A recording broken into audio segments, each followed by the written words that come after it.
উলাইকা কাল আনআম বাল হুম আদাল। এই দুনিয়ার জমিনে কিছু মানুষ রয়েছে তারা চার পাওয়ালা পশুর ন্যায়। উলাইকা কাল আনআম বাল হুম আদাল। আল্লাহ রাব্বুল আলামিন এই আয়াতে কারিমার মাধ্যমে বুঝিয়ে দিতেছেন আমাদেরকে। রব্বুল আলামিন বলেছেন, ও আমার বান্দা বান্দীরা, আমি তোমাদেরকে সৃষ্টি করে দুনিয়ার জমিনে পাঠিয়েছি, তোমরা গোলামি করো আমি আল্লাহর। কিন্তু আমরা আল্লাহর আয়াত, আল্লাহ রাব্বুল আলামিনের ওয়ামা খালাকতুল জিন্না ওয়াল ইনসা ইল্লা লিয়াবুদুন, আমরা আল্লাহর দেয়া সেই বাণীর অবহেলা করি, সেই বাণীকে আমরা মানি না। মসজিদে আজান হয়, আমরা অন্যদিকে যাই। মসজিদে আজান হয়, আমরা কাজের মধ্যে আরো মনোযোগী হই। মসজিদে আজানের মাধ্যমে ডাক দেয়া হয়, আমরা নামাজের দ্বারে কাছে আসি না।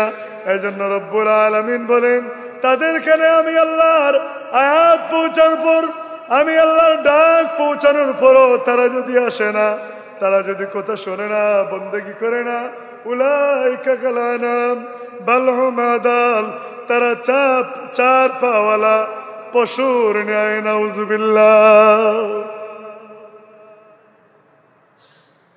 আর মসজিদে আসার পর আমাদের তাড়াহুড়া, সময় নাই, কিভাবে তাড়াতাড়ি বের হয়ে চলে যাওয়া যায়। রাসূল পাক সাল্লাল্লাহু আলাইহি ওয়াসাল্লামের যদি সুন্নতের ইত্তিবা আমাদের মাঝে পরিপূর্ণ থাকে, আপনি যদি শতকরা ভাগে ভাগ করেন, 50% মানে 50 ভাগও যদি থাকে, তাহলেও আপনি রব্বুল আলামিনের কুরবত হাসিল করতে পারবেন।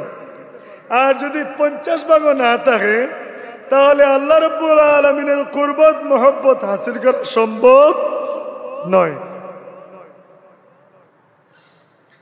আল্লাহ পাক রব্বুল আলামিন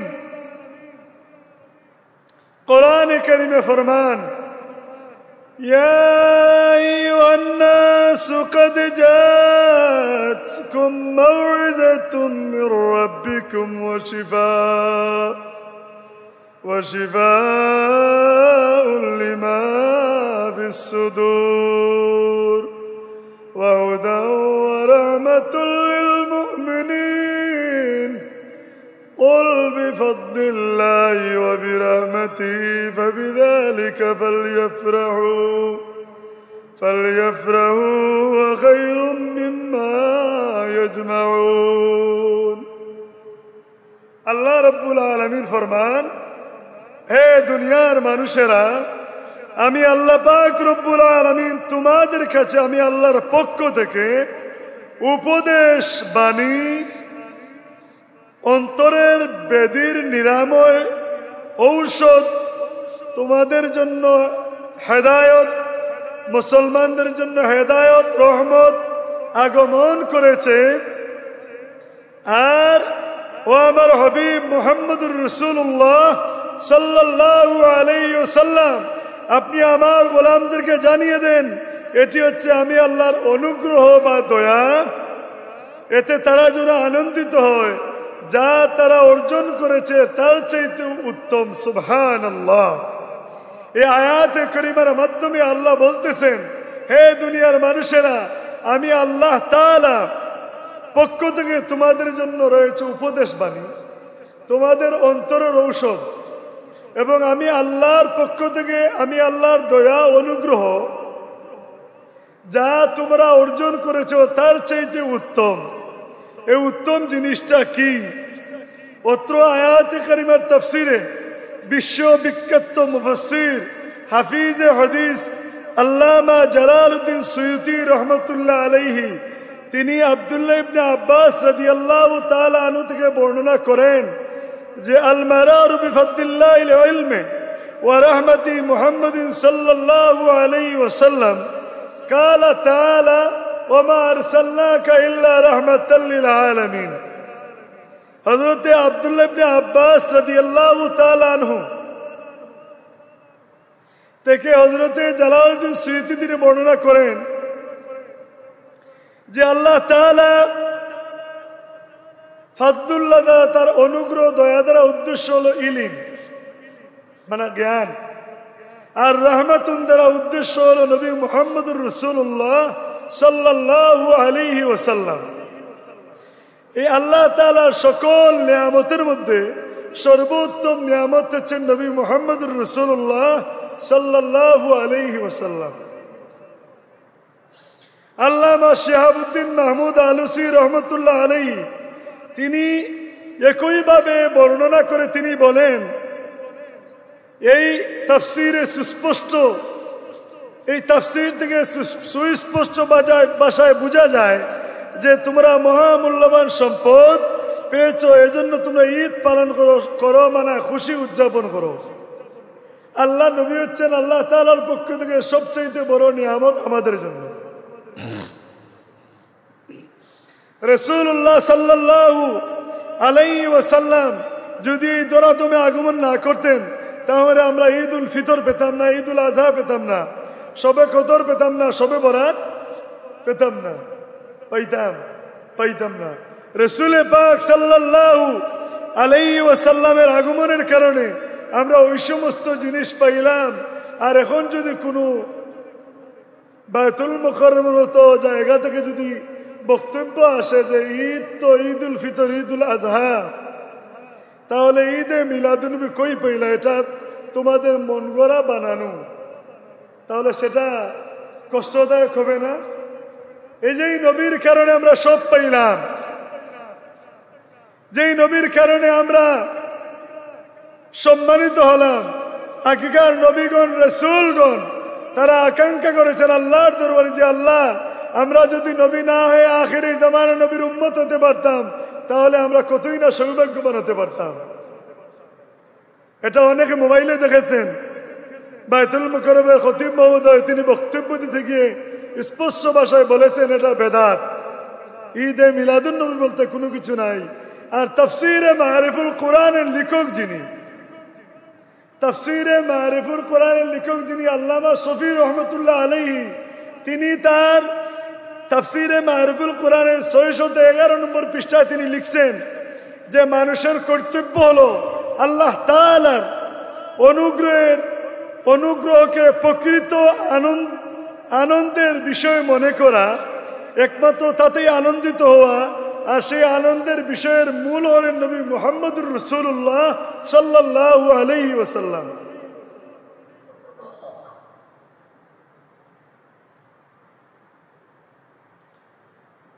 অন্য আয়াতে আল্লাহ রাব্বুল আলামিন ফরমান, ওয়াজকুরু নি'মাতাল্লাহি আলাইকুম وإذ كنتم أعداء فألف بين قلوبكم فأصبحتم بنعمته إخوانا। আল্লাহ রাব্বুল আলামিন ফরমান, তোমরা তোমাদের উপর আল্লাহ তাআলার দেওয়া প্রদত্ত নিয়ামতের কথা স্মরণ করো, যখন তোমরা বিচ্ছিন্ন হয়ে গেছিলে, পরস্পর শত্রু হয়ে গেছিলে, তখন আমি আল্লাহ তাআলা তোমাদের মধ্যে ভালোবাসা তৈরি করে একত্র করে দিয়েছি, আর তার নিয়ামতেই তোমরা বাই বাই হয়ে গেলে। সুবহানাল্লাহ। জাহিলি যুগের মুসলমান, জাহিলি যুগের যারা ছিল তারা কন্যা সন্তান জন্ম হলে জীবন্ত কবর দিত, ঠিক কিনা? রাসূল পাক সাল্লাল্লাহু আলাইহি ওয়াসাল্লাম এই দরাদমে আগমন করার কারণে সেই জীবন্ত কন্যাকে কবর দেওয়া বন্ধ হয়ে গেল, মূর্তি পূজা বন্ধ হয়ে গেল। যেই মহিষ, যেই গাভীর ওলানে দুধ ছিল না সেই ওলানে দুধ চলে আসলো, সেই গাছের মধ্যে পাতা ছিল না, মরে গিয়েছিল, সেই গাছের মধ্যে পাতা গজাইল নবী মুহাম্মদুর রাসূলুল্লাহ সাল্লাল্লাহু আলাইহি ওয়াসাল্লামের আগমনের কারণে। আর সেই নবী করিম সাল্লাল্লাহু আলাইহি ওয়াসাল্লামের জন্মের রাতকে ঈদে মিলাদুন্নবী সাল্লাল্লাহু আলাইহি ওয়াসাল্লামের রাতের চাইতে উত্তম বলেছেন। কারণ ঈদে লাইলাতুল কদরের রাত্রির মর্যাদা বেড়েছে এজন্য যে এই রাত্রে আল্লাহ তাআলা কোরআনে কারীম নাজিল করেছেন, আর যেই নবীর উপরে নাজিল করেছেন সেই নবীর যেই রাত্রে জন্ম হলো সেই রাত্রির দাম বেশি, তাতে কোনো সন্দেহ নাই। আরেকটি কারণ হলো রাসূল পাক সাল্লাল্লাহু আলাইহি ওয়াসাল্লাম যেই দিন জন্মগ্রহণ করেছেন ওই দিন জিবরিল আমিন সর্বপ্রথম রহমত নিয়ে প্রথম আসমানে আগমন করেছেন। সুবহানাল্লাহ। عن ابن عباس رضي الله تعالى عنهما الذين بدلوا نعمة الله كفرا قال هم والله كفار قريش قال عمر هم قريش ومحمد صلى الله عليه وسلم نعمة الله যে হযরতে ওমর রাদিয়াল্লাহু তাআলা আনহু তিনি উল্লেখ করেছেন, ইমাম বুখারী রাহমাতুল্লাহ হাদিস খানা তিনি বুখারী শরীফে উল্লেখ করেছেন যে ইবনে আব্বাস রাদিয়াল্লাহু তাআলা আনহু তিনি বলেন যারা কুফরি দ্বারা আল্লাহ তাআলার নিয়ামতকে বদলে দিয়েছে। আয়াতের তাফসীরে ইবনে আব্বাস রাদিয়াল্লাহু তাআলা আনহু তিনি বলেন তারা হচ্ছে মক্কার কুরাইশগণ, আর ইবনে ওমর রাদিয়াল্লাহু তাআলা আনহু বলেন তারা হচ্ছেন কুরাইশগণ। এই আয়াত থেকে বোঝা গেল নবী করিম সাল্লাল্লাহু আলাইহি ওয়াসাল্লাম আল্লাহ তাআলার দেওয়া নিয়ামত। আল্লাহ তাআলার পক্ষ থেকে আল্লাহ নবী হচ্ছেন দুনিয়াবাসীর জন্য নিয়ামত, কারণ মক্কার সবাই রাসূল পাক সাল্লাল্লাহু আলাইহি ওয়াসাল্লামকে নবী স্বীকার করে নাই। মক্কার কিছু কুরাইশগণ আল্লাহ নবী সাল্লাল্লাহু আলাইহি ওয়াসাল্লামকে স্বীকার না করার কারণে তাফসীরের মধ্যে এসে তারা কুফরি করলো। আর এই আয়াতের তাফসীরে ইবনে আব্বাস রাদিয়াল্লাহু তাআলা তিনি বর্মান আল্লাহ তাআলার নিয়ামত হচ্ছেন নবী মুহাম্মদুর রাসূলুল্লাহ সাল্লাল্লাহু আলাইহি ওয়াসাল্লাম। অন্য আয়াতে আল্লাহ পাক রব্বুল আলামিন সূরা তাওবার আয়াতে আল্লাহ পাক রব্বুল আলামিন ফরমান লাকাদ জাআকুম রাসূলুম মিন আনফুসিকুম আজিজুন আলাইহি মা আনিতুম হারিসুন আলাইকুম বিল মুমিনিনা রাউফুর রহিম।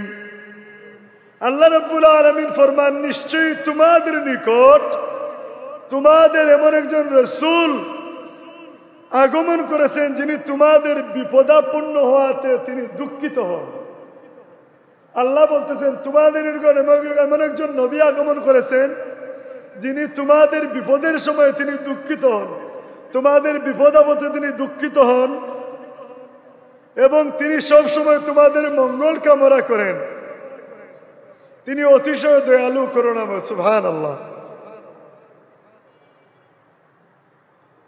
এই আয়াতের শানে নুজুলে এই যে লাকাদ জাআকুম এই আয়াতের শানে নুজুলে ইমাম তিরমিজি রহমাতুল্লাহ আলাইহি তিনি বলেন মুত্তালিব ইবনে আবি ওয়াদা রাদিয়াল্লাহু তাআলা আনহু তিনি ফরমান যা আব্বাস ইলা রাসূলুল্লাহ সাল্লাল্লাহু আলাইহি ওয়াসাল্লাম فكأنه سمع شيئا وقام النبي صلى الله عليه وسلم على المنبر فقال من أنا؟ قالوا أنت رسول الله عليك السلام. قال أنا محمد بن عبد الله بن عبد المطلب إن الله خلق الخلق فجعلني من خير ثم جعلهم قراتين فجعلني من خير فراقا ثم جعلهم قبائل فجعلني في خيرهم قبيلة ثم جعلهم بيوتا فجعلني في خيرهم بيتا وخيرهم نفسا. إذا لقد جاءكم رسول من أنفسكم عزيز عليه ما عنتم حريص عليكم بالمؤمنين رؤوف رحيم. এই আয়াতে আল্লাহ বলতেছেন তোমাদের নিকট তোমাদের এমন একজন রাসূল আগমন করেছেন যিনি তোমাদের বিপদাপন্নের সময় তিনি দুঃখিত হন, তিনি তোমাদের সব সময় মঙ্গল কামনা করেন, তিনি হচ্ছেন দয়ালু।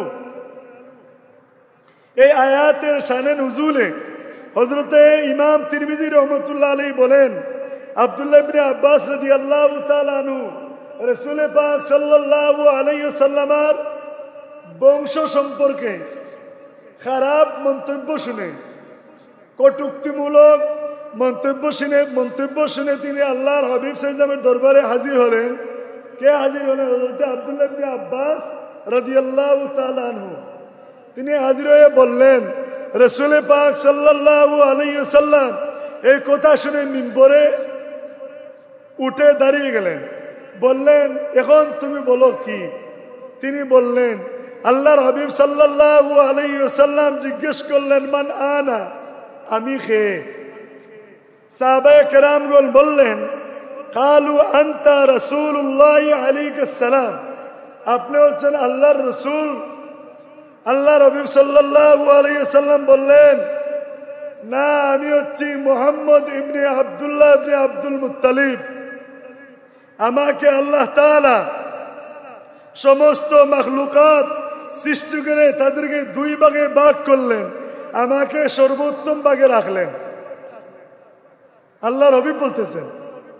এরপর তিনি বললেন, আল্লাহ তাআলা তাদেরকে বিভিন্ন গোত্রে ভাগ করলেন, আমাকে উত্তম গোত্রে রাখলেন। এরপর আল্লাহ তাআলা তিনি বিভিন্ন পরিবারে ভাগ করলেন, আমাকে সর্বোত্তম পরিবারে রাখলেন। সুবহানাল্লাহ। আল্লাহর হাবিব সাল্লাল্লাহু আলাইহি ওয়াসাল্লাম তিনি তার নিজ জবান মুবারক দ্বারা তার জন্মের বংশের পরিচয় তুলে দিচ্ছেন, আর আমরা বলতেছি ঈদে মিলাদুন নবী বলতে কিছু নাই। এটা কি মানা যায়? তা মানা যায় না, অযৌক্তিক কথা। এই আয়াত আলোচ্য আয়াত থেকে বোঝা যায় রাসূল পাক সাল্লাল্লাহু আলাইহি ওয়াসাল্লাম তার জন্মের ঘটনা মিলাদ তিনি নিজেই বর্ণনা করেছেন। কোরআনে কারীমের অন্য আয়াতে আল্লাহ পাক রব্বুল আলামিন ফরমান, রব্বানা ওয়াবাস ফীহিম রাসূলাম মিনহুম ইয়াতলু আলাইহিম আয়াতিকা ওয়া ইউআল্লিমুহুমুল কিতাবা ওয়াল হিকমা ইন্নাকা ওয়া ইউযাক্কিহিম ইন্নাকা আনতাল আজিজুল হাকীম। আল্লাহ তাআলা ফরমান, হযরত ইব্রাহিম আলাইহিস সালাতু ওয়াস সালাম আল্লাহ তাআলার দরবারে দোয়া করেছিলেন। কে? হযরত ইব্রাহিম আলাইহিস সালাতু ওয়াস সালাম আল্লাহ তাআলার দরবারে দোয়া করেছিলেন যে আল্লাহ, আপনি তাদের মধ্য হতে এমন একজন রাসূল প্রেরণ করুন যিনি আপনার বাণী তাদেরকে পাঠ করে শোনাবেন।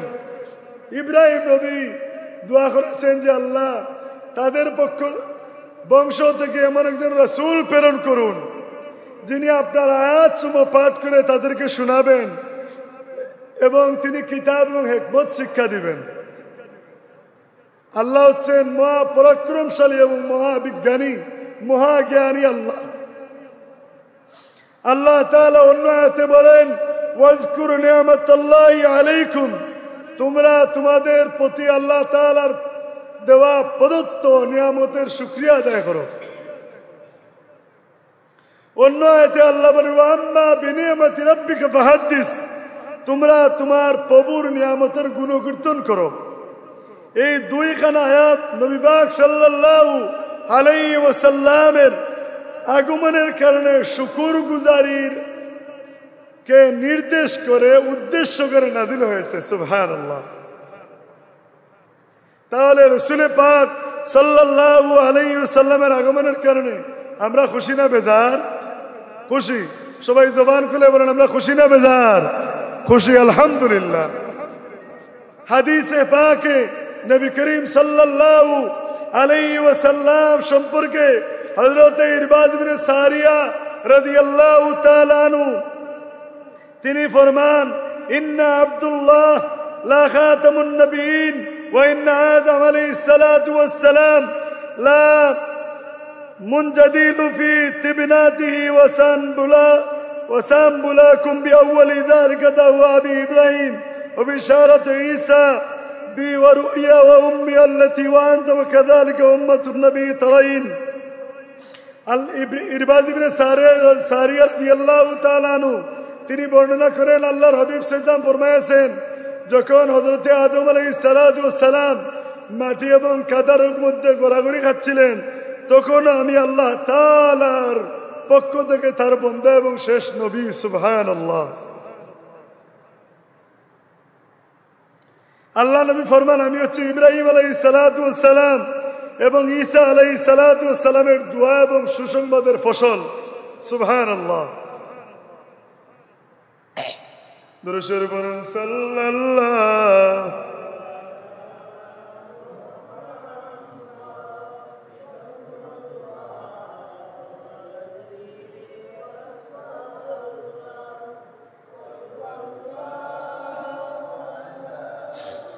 মুহাম্মাদ মুহাম্মদ সাল্লাল্লাহু। হযরতে আবু হুরায়রা রাদিয়াল্লাহু তাআলা আনহু তিনি বর্ণনা করেন, আল্লাহর হাবিব সাল্লাল্লাহু আলাইহি ওয়াসাল্লাম ফরমায়েছেন, বুইস্তু মিন খায়রি কুরুনি বনি আদম করনা ফকরনা হাত্তা কুনতু মিনাল করনি আল্লাযী কুনতু ফীহি। হযরতে আবু হুরায়রা রাদিয়াল্লাহু তাআলা আনহু তিনি বর্ণনা করেন, আল্লাহর হাবিব সাল্লাল্লাহু আলাইহি ওয়াসাল্লাম ফরমায়েছেন, মানব সন্তানের সর্বোত্তম জামানাতে আমি নবী মুহাম্মদুর রাসূলুল্লাহ সাল্লাল্লাহু আলাইহি ওয়াসাল্লামের জন্ম হয়েছে, আমাকে প্রেরণ করা হয়েছে। আর আমার জন্মের পর থেকে এই জামানায়, আমার জামানা থেকে এই জামানা সর্বোত্তম জামানা। সুবহানাল্লাহ। আমার জন্মের পর থেকে এই জামানার মর্যাদা আল্লাহ তাআলার দরবারে বেড়ে গেছে। হযরতে কাতাদা, আবু কাতাদা আল আনসারী রাদিয়াল্লাহু তাআলা আনহু তিনি বর্ণনা করেন, আন্না রাসূলুল্লাহ সাল্লাল্লাহু আলাইহি ওয়াসাল্লাম সুইলা আন সাওমিল ইসসাইন ফাকালা ফি উলিদতু ওয়া ফি উনজিলা আলাইয়া। হযরতে আবু কাতাদা আল আনসারী রাদিয়াল্লাহু তাআলা আনহু তিনি বর্ণনা করেন, আল্লাহর হাবিব সাল্লাল্লাহু আলাইহি ওয়াসাল্লাম কে জিজ্ঞেস করা হলো, ইয়া রাসূলুল্লাহ আপনি সোমবার রোজা রাখেন কেন? আল্লাহর হাবিব বললেন, আমি সোমবারে রোজা রাখি এজন্য, এই সোমবারে আমি নবী দুনিয়াতে আগমন করেছি, আমার জন্ম হয়েছে, আমি আল্লাহর শুকরিয়া আদায়তে রোজা রাখি। সুবহানাল্লাহ। ইমাম তিরমিজি রহমাতুল্লাহ আলাইহি তিনি তার তিরমিজি শরীফের মধ্যে একটি অধ্যায় রচনা করেছেন, বাবু মা জা ফি মিলাদিন নবী সাল্লাল্লাহু আলাইহি ওয়াসাল্লাম। মিলাদুন নবী সাল্লাল্লাহু আলাইহি ওয়াসাল্লামের ব্যাপারে তিনি একটি অধ্যায় রচনা করেছেন। মুসান্নাফ ইবনে আবি শাইবাতে রয়েছে, আল্লাহর হাবিব সাল্লাল্লাহু আলাইহি ওয়াসাল্লাম ফরমান, খারাজতু মিন নিকায়ে লাম আখরাজা মিন সিবায়ে মিন লাদুন আদম লাম ইউসিবনি সিবাউল জাহিলিয়া। আল্লাহর হাবিব সাল্লাল্লাহু আলাইহি ওয়াসাল্লাম ফরমান, আমি আমার মা বাবার বৈধ বিবাহের মাধ্যমে জন্মগ্রহণ করেছি, আমার জন্ম হয়েছে, কোনো অবৈধ কিছুর মাধ্যমে নয়। আমি নবী মুহাম্মদুর রাসূলুল্লাহ সাল্লাল্লাহু আলাইহি ওয়াসাল্লাম আদম আলাইহিস সালাতু ওয়াস সালাম থেকে আমার পর্যন্ত কোনো জাহিলিয়তের অশ্লীলতা স্পর্শ করতে পারে নাই। সুবহানাল্লাহ। কেউ যদি বলে যে আল্লাহর হাবিব সাল্লাল্লাহু আলাইহি ওয়াসাল্লামের মা বাবা দুজকি, নিঃসন্দেহে সে বেঈমান এবং মুরতাদ হয়ে যাবে, তাকে কাতল করা মুসলমানদের উপর ওয়াজিব হয়ে যাবে। এমন মানুষও পাওয়া যায় মাথায় গুমটা দিয়ে বোঝে আল্লাহর নবীর মা বাবা দুজকি, নাউজুবিল্লাহ। গুমটা দেনেওয়ালা শায়েখগণ আছে না, এগুলা ঠিক না। আল্লাহর হাবিব সাল্লাল্লাহু আলাইহি ওয়াসাল্লাম নিজে বলতেছেন, আমার মা বাবার বৈধ বিবাহের মাধ্যমে আমি নবীর জন্ম হয়েছে, হযরতে বাবা আদম আলাইহিস সালাতু ওয়াস সালাম থেকে আমার পর্যন্ত কোনো জাহিলিয়াতের অশ্লীলতা স্পর্শ করতে পারে নাই। সুবহানাল্লাহ। রাসূলুল্লাহর মা বাবাকে দুজকি বললে সে বেঈমান মারা যাবে, তার ঈমান নসিব হবে না। রাসূলুল্লাহর প্রতি আপনার ইশক মহব্বত কমতি থাকবে তো থাকবে, আবার বলবেন রাসূলুল্লাহর মা বাবা দুজকি, তাহলে বোঝা গেল তুমি অবৈধ বাবার অবৈধ সন্তান। তার মূল যদি একটু নাড়াচাড়া দেওয়া যায় সেই গন্ধ বের হতে পারে। আশিকে রাসূল, উব্বে রাসূল ছাড়া জান্নাত আশা করা যায় না, উব্বে রাসূল ছাড়া মুমিন কল্পনা করা যায় না। বুখারী এবং মুসলিম শরীফের হাদিস প্রায় আমি বলে থাকি, আনা আনাস ইবনে মালিক রাদিয়াল্লাহু তাআলা আনহু আন্নাহু قال قال رسول الله صلى الله عليه وسلم لا يؤمن احدكم حتى اكون احب اليه من والده وولده والناس اجمعين। ওই ব্যক্তি ইমানদার হতে পারবে না, মুমিন হতে পারবে না যে যতক্ষণ পর্যন্ত তার সন্তান তার মা বাবার চাইতে অধিক মহব্বত আমি নবীকে না করবে। শরহে মাআনিল আসার হাদিস শরীফের একটি বিশুদ্ধ গ্রন্থ। শরহে মাআনিল আসার এই কিতাবখানার লেখক যিনি আবু জাফর তাহাবী রহমতুল্লাহ আলাইহি, তিনি হানেফি মাযহাবের একজন বড় আলিম পণ্ডিত। আবু জাফর তাহাবী রহমতুল্লাহ আলাইহি তিনি তার মায়ের গর্ভে থাকা অবস্থায় তার মা ইন্তেকাল করেছেন। ইন্না লিল্লাহি ওয়া ইন্না ইলাইহি রাজিউন। শরীয়তের মাসালা কি বলে? শাফি মাযহাবের মাসালা অনুযায়ী, মত অনুযায়ী মায়ের সাথে পেটের বাচ্চাকে কবর দিয়ে দিতে হবে। আর হানাফি মাযহাবের মাসালা হলো ওই মৃত মহিলার পেটের উপরে একটি সুতি কাপড় পানি দ্বারা ভিজিয়ে পেটের মধ্যে রেখে দিতে হবে। যদি ওই সুতি কাপড়টা শুকিয়ে যায় তাহলে মায়ের পেটকে সিজার করে কেটে সন্তানকে বের করতে হবে। শাফি মাযহাবের একটি মাসালা, হানাফি মাযহাবের একটি মাসালা। কিন্তু ইমাম শরহু মাআনিল আসার গ্রন্থের লেখক আবু জাফর তাহাবী রহমতুল্লাহ আলাইহি তিনি তার মায়ের গর্ভে থাকা অবস্থায় মা ইন্তেকাল করেছেন। তার বাবাও ছিলেন হানাফি মাযহাবের, শাফি মাযহাবের, মাও ছিলেন শাফি মাযহাবের। ইমাম আবু জাফর তাহাবী রহমতুল্লাহর মা বাবা দুইজন শাফি মাযহাবের অনুসারী। তাদের সেই নিয়ম অনুযায়ী তার মাকে গোসল করানোর জন্য প্রস্তুতি গ্রহণ করা হলো। এমন সময় মহিলাকে তো মহিলা গোসল দিতে হয়, এমন সময় একজন ওই গোসল দেনেওয়ালা একজন মহিলা ছিলেন হানাফি মাযহাবের অনুসারী। তিনি বললেন, আমাকে একটু আপনারা সুযোগ দেন, আমি একটা পরীক্ষা করে দেখি। তিনি গিয়ে একটি গামছা পানি দ্বারা ভিজিয়ে এনে আবু জাফর তাহাবী রহমতুল্লাহ আলাইহির মায়ের পেটের মধ্যে বিছিয়ে দিলেন। কয়েক মিনিট পর গামছাটা শুকিয়ে গেল। সুবহানাল্লাহ।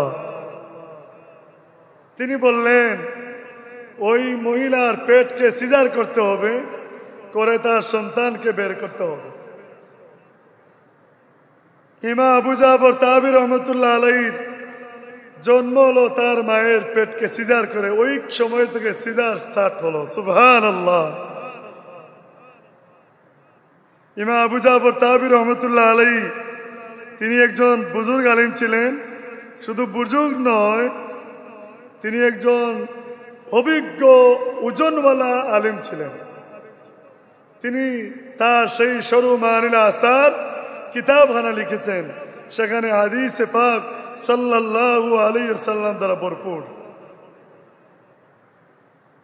তাহলে বোঝা গেল যে আমাদের যে মাযহাব ইমাম আযম আবু হানিফা রহমতুল্লাহ আলাইহি মাযহাবের অনুকরণ থাকার কারণে সেই ইমাম আবু জাফর তাহাবী রহমতুল্লাহ আলাইহি তিনি বেঁচে গেলেন। সুবহানাল্লাহ।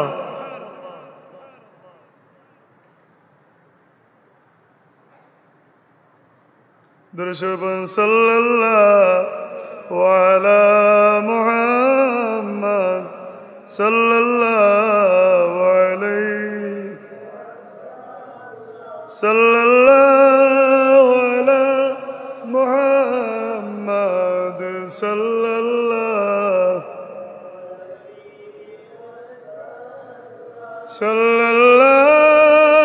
আলা মুহাম্মদ সাল্লাল্লাহু আলাইহি।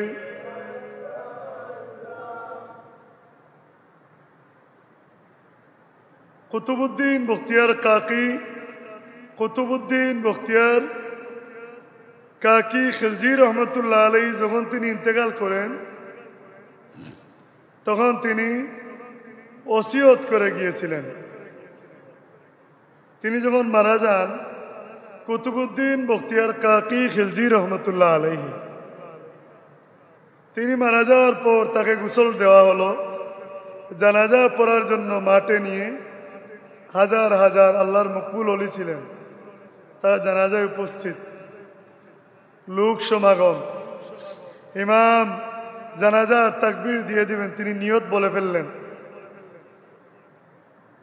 যে 4 তাকবীরে ফরজে কিফায়ার নামাজ ইমামের পিছনে আমরা আদায় করতেছি, এইভাবে তিনি নিয়তকে শিখিয়ে দিলেন, নিয়ম বলে দিলেন যে হাত উঠানো লাগবে না, শুধু তাকবীর মুখ দিয়ে দেওয়া লাগবে। বলা শেষ, তিনি তাকবীর দিবেন, পিছন থেকে খাদিম এসে বললেন যে ইমাম হুজুর আপনি একটু দাঁড়ান, সামান্য সময় পর আপনি নামাজ আরম্ভ করুন। খাদিম তার পকেট থেকে একটি চিঠি বের করলেন। চিঠি বের করে হুজুরকে বললেন যে আপনি ওই চিঠিটা পড়ে শোনান। চিঠি পড়া আরম্ভ হলো। 3 লাইনের চিঠি। কয় লাইনের? 3 লাইনের একটি সাদা কাগজে লেখা চিঠি পড়ে শোনানো আরম্ভ হলো। কুতুবউদ্দিন বখতিয়ার কাকি খিলজি রহমতুল্লাহ আলাইহি জানাজায় হাজার হাজার মানুষ উপস্থিত, চিঠি পড়ে শোনানো আরম্ভ হলো। চিঠির মধ্যে লেখা, আমার জানাজার নামাজে তিনি ইমামতি করবেন, যার মধ্যে 3টি গুণ রয়েছে। কয়টি গুণ? 3টি গুণ। প্রথম গুণ হলো যিনি কখনো তার জীবনে তাহাজ্জুদ নামাজ কাজা করেন নাই। সুবহানাল্লাহ। এই প্রথম ওসিয়ত যখন শুনলেন, ইমামের সমস্ত শরীর শীতল হওয়া আরম্ভ হয়ে গেল। প্রথম শর্ত, যিনি তার জীবদ্দশায় কখনো তাহাজ্জুদের নামাজ কাজা করেন নাই। 2 নাম্বার লাইন পরে শোনানো হলো, ওই ব্যক্তি আমার জানাজার নামাজে ইমামতি করতে পারবেন যিনি তার জীবনে কোনো সময় কোনো একটি সেকেন্ডও অজু ব্যতীত কাটান নাই, মানে তার সমস্ত জীবন অজুর সহিত কাটিয়েছেন। 3 নাম্বার ওসিয়ত পরে শোনানো হলো, ওই ব্যক্তি ইমামতি করতে পারবেন যিনি তার জীবদ্দশায় কোনো মহিলার দিকে চোখ তুলে তাকান নাই, বেগানা মহিলার দিকে তিনি তাকান নাই। সবাই স্তব্ধ হয়ে গেল। জানাজায় উপস্থিত সকল মানুষ স্তব্ধ হয়ে গেলেন, ফিসফিস আরম্ভ করে দিলেন যে এই জানাজার নামাজ কে পড়াবে? কেউ সামনে আসতেছে না ভয় পেয়ে। কারণ আমাদের জীবনে তাহাজ্জুদ হয়তো আমরা পড়ি, কিন্তু ছুটে যায়। অজু আমরা সবসময় রাখতে পারি না। আমরা অন্য মহিলার দিকে কখনো খেয়াল ছাড়াও চোখ পড়ে যায়। পড়ে কি পড়ে না? পড়ে যায়। সবাই স্তব্ধ হয়ে গেল। কিছুক্ষণ পর একজন লোক আস্তে আস্তে সামনে আসলেন। লক্ষ মানুষের সামনে তিনি এসে দাঁড়ালেন। দাঁড়িয়ে বললেন যে আমি জানাজার নামাজ পড়াবো। সবাই হতভম্ব হয়ে গেল। তিনি তো এমন একজন মানুষ, তিনি এই 3 আমল কিভাবে করবেন? তিনি হচ্ছেন শামসুদ্দিন আল তিতমিস রহমতুল্লাহ আলাইহি। তিনি সেই সময় সেই জায়গার গভর্নর ছিলেন। সবাই তার দিকে তাকিয়ে রইল।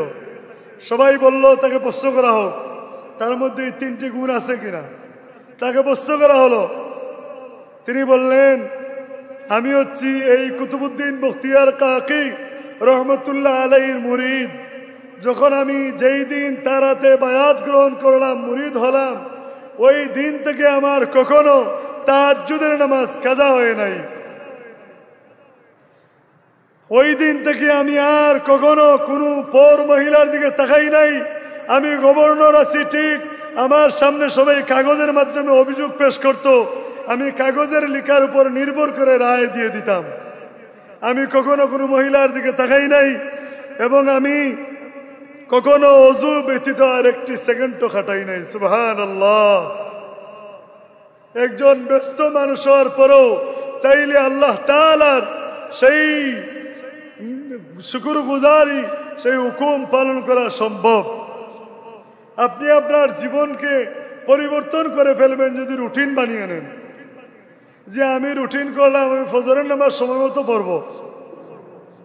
ফজরের নামাজ পর আমি আমার যে কাজ আছে আমি করে ফেলবো। আমার বাসার কাজ থাকলে বাসার কাজ, 10টার ভিতরে বাসার কাজ শেষ করে আমি অফিসে চলে যাব, আমি বাজারে চলে যাব, দোকানে চলে যাব। আমি আবার জোহরের নামাজ সময় মতো পড়বো, জোহরের নামাজ পড়বো, ভাত খেয়ে নিব, একটু রেস্ট নিব। আমি আবার আসরের নামাজ পড়ে এইভাবে আপনি আপনার জীবনকে যদি সাজাতে পারেন, শত ব্যস্ততার পরেও আল্লাহর গোলামি করা সম্ভব।